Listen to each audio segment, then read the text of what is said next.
নমস্কার বন্ধুরা, আশা করি আপনারা সবাই ভালো আছেন।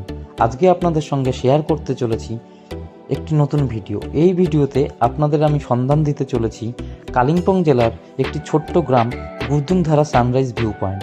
এই গুরদুংধারা সানরাইজ ভিউ পয়েন্ট আপনারা কিভাবে যাবেন, কোথায় থাকবেন, কত টাকা খরচা হবে, সমস্ত তথ্য আমি এই ভিডিওতে আপনাদের জন্য শেয়ার করব।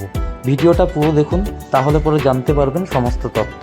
ভিডিওটা স্কিপ করলে আপনারা সম্পূর্ণ তথ্য জানতে পারবেন না। তাই আপনাদের কাছে বলবো, ভিডিওটা স্কিপ না করে পুরোটা দেখুন, তাহলে পরে জানতে পারবেন সমস্ত তথ্য। চলুন তাহলে দেরি না করে শুরু করা যাক। আমরা এর আগের ভিডিওতে আপনাদের জন্য শেয়ার করেছিলাম পানবুধারা ভিউ পয়েন্ট আপনারা কিভাবে যাবেন, কত টাকা খরচা হবে, সমস্ত তথ্য। এই ভিডিওতে আমি আপনাদের গুরদুংধারা সম্পর্কিত সম্পূর্ণ তথ্য শেয়ার করার চেষ্টা করব। পাশে থাকুন, সাথে থাকুন। আপনারা আমাকে এভাবে সাপোর্ট করলে আমিও উৎসাহিত হব আরও নতুন নতুন ভিডিও করার। গুরদুংধারা ভিউ পয়েন্ট সম্পূর্ণ একটি অফবিট এরিয়া এবং অফবিট জায়গা।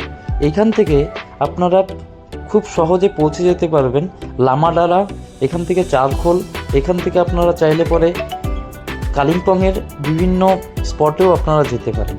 তো গুরদুংধারা ভিউ পয়েন্ট আসতে হলে আপনাদের শিলিগুড়ি থেকে প্রথমে সেবক আসতে হবে এবং সেবক থেকে আপনারা কালিম্পং হয়েও যেতে পারেন, এবং আপনারা যদি কালিম্পং হয়ে না যেতে চান তাহলে পরে আপনারা অবশ্যই কালীঝোড়া ড্যামের ভিতর দিয়ে যে রাস্তাটাই রয়েছে সেই রাস্তা ধরে পানবুধারা হয়ে গুরদুংধারা আসতে পারেন।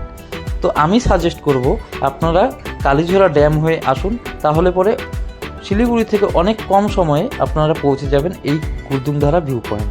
এই গুরদুংধারা ভিউ পয়েন্টের আমরা যে এখন যে রাস্তা দিয়ে উঠছি, এই রাস্তা দিয়ে উঠলে পরে আপনারা ভিউ পয়েন্ট যেতে পারবেন। আর যেই রাস্তাটা নিচের দিকে চলে গেল সেই রাস্তায় চলে গেলে আপনারা চলে যেতে পারবেন মঞ্জুশ্রী রিট্রিট বলে যে হোমস্টে রয়েছে সেখানে, বা সেই রাস্তা ধরে আপনারা পৌঁছে যেতে পারবেন চারখোল। এখন আমি আপনাদের সামনে তুলে ধরার চেষ্টা করব গুরদুংধারা ভিউ পয়েন্ট থেকে যে 360 ডিগ্রি ভিউ দেখতে পাওয়া যায় তার কিছু ফুটেজ। এই গুরদুংধারা ভিউ পয়েন্ট থেকে আপনারা যেরকম সূর্যোদয় দেখতে পাবেন তেমনি দেখতে পাবেন কাঞ্চনজঙ্ঘার ক্লিয়ার পিকচার। আমরা আজকে কাঞ্চনজঙ্ঘার ক্লিয়ার পিকচার এখান থেকে দেখতে পারিনি, কারণ ওয়েদার খুব একটা ভালো ছিল না, খুব পরিমাণে হাওয়া বইছিল এবং কুয়াশাচ্ছন্ন অবস্থা ছিল। এই কারণে আমরা পুরোপুরি সৌন্দর্য উপভোগ করতে পারিনি। আশা করি আপনারা যখন এখানে বেড়াতে আসবেন অবশ্যই আপনারা এখান থেকে কাঞ্চনজঙ্ঘার ভিউ পুরোপুরি দেখতে পাবেন এবং আপনারা সূর্যোদয়ও দেখতে পাবেন যদি আপনারা এখানে একদিন রাত্রিবাস করেন। তো এখানে আপনারা এলে পরে এই যে ওয়াচ টাওয়ার দেখতে পাচ্ছেন, এই ওয়াচ টাওয়ার থেকে আপনার সূর্যোদয় খুব ভালো মতন দেখতে পাবেন। এবার আপনাদের যদি মনে হয় যে আপনারা কালিম্পংয়ের অন্যান্য কোনো ডেস্টিনেশনে বেড়াতে যাবেন, তাহলে পরে আপনারা এইখানে থেকেও আপনারা কালিম্পংয়ের অন্যান্য ডেস্টিনেশনে বেড়াতে যেতে পারেন, কারণ এখানেও হাতে গোনা কয়েকটা হোমস্টে থাকলেও সেগুলো থেকেও আপনারা আপনাদের ট্যুর প্ল্যান করতে পারেন। আমি অবশ্যই বলবো আপনারা আপনাদের শহরের দৈনন্দিন কোলাহলের জীবন থেকে যদি একটু ছুটি নিয়ে 2-3 দিনের জন্য এখানে বেড়াতে আসেন আপনাদের অবশ্যই ভালো লাগবে। আপনাদের কেমন লাগলো এখানে ঘুরতে এসে, বা অলরেডি যারা এখানে এসেছেন আমাকে অবশ্যই কমেন্ট করে জানাবেন, তাহলে আমিও উৎসাহী হব আরও নতুন নতুন ভিডিও আপনাদের জন্য শেয়ার করার। এবারে আপনি যে ওই দূরে দেখতে পাচ্ছেন পাহাড়ের চূড়ায় ঘরগুলি রয়েছে, সেই ঘরগুলি এখানকার হোমস্টে। সেই হোমস্টেতে থেকে আপনাদের প্ল্যান এখানে করলে পরে ট্যুর প্ল্যান যখন করবেন আপনারা আশা করি নিরাশ হয়ে ফিরবেন না, আপনাদের খুবই ভালো লাগবে। তো এবারে আমরা ফিরে যাচ্ছি শিলিগুড়ির দিকে। শিলিগুড়ির দিকে ফিরে যেতে গিয়ে আমাদের পড়বে পানবুধারা। আমরা পানবুধারায় খানিকটা সময় কাটিয়ে আমরা আমাদের বাড়িতে ফিরে যাব।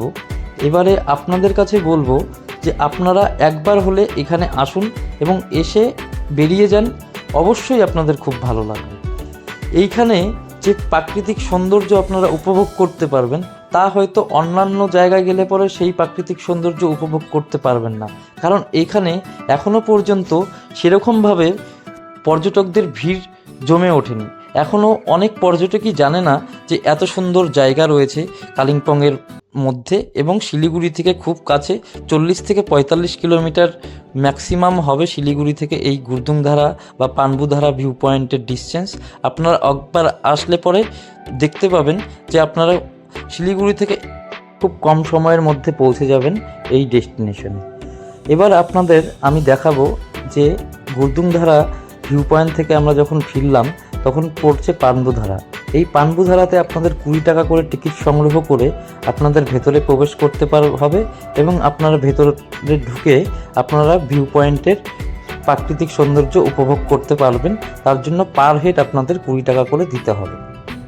এবার এখানে যে হোমস্টেগুলো রয়েছে সেই হোমস্টের চার্জ 1500 টাকা থেকে 1600 টাকা পার হেড আপনাদের পড়বে, থাকা খাওয়া নিয়ে।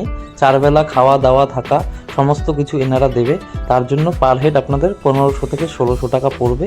আপনারা চাইলে পরে এখানে এসেও বুক করতে পারেন বা প্রি বুকিং করেও আসতে পারেন।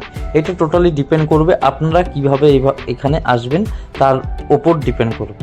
তো আমি সাজেস্ট করব এখানে আসার আগে আপনারা প্রি বুকিং করে আসবেন, তাহলে পরে আর কোনো রকম ঝামেলা থাকবে না। আপনারা ডিরেক্ট হোমস্টেতে ঢুকে আপনাদের এই লোকেশনগুলো ঘুরে দেখতে পারবেন। এবং এখান থেকে আপনারা যদি 3 রাত্রির প্ল্যান করে আসেন এবং কালিম্পংয়ের আরও বিভিন্ন জায়গায় আপনারা যেতে পারবেন এবং সেখানকার প্রাকৃতিক সৌন্দর্যের সঙ্গে এখানকার প্রাকৃতিক সৌন্দর্য হয়তো পুরোপুরি এক হবে না, কিন্তু আপনাদের এই ট্যুর প্ল্যান 2 থেকে 3 দিন করলে পরে সত্যিই খুব ভালো হবে এবং আপনারা কালিম্পং জেলাকে উপভোগ করতে পারবেন খুব অল্প সময়ের মধ্যে। অনেকে হয়তো দার্জিলিংয়ে যাচ্ছেন, কিন্তু দার্জিলিংয়ের চেয়ে কালিম্পংয়ে আপনি প্রাকৃতিক সৌন্দর্য বেশি উপভোগ করতে পারবেন। এই ভিডিওটা আর বেশি আমি লেন্দি করব না, আপনাদের জন্য এখানেই আমি আজকের ভিডিওটি শেষ করব। অবশ্যই লাইক শেয়ার সাবস্ক্রাইব করবেন। ধন্যবাদ বন্ধুরা।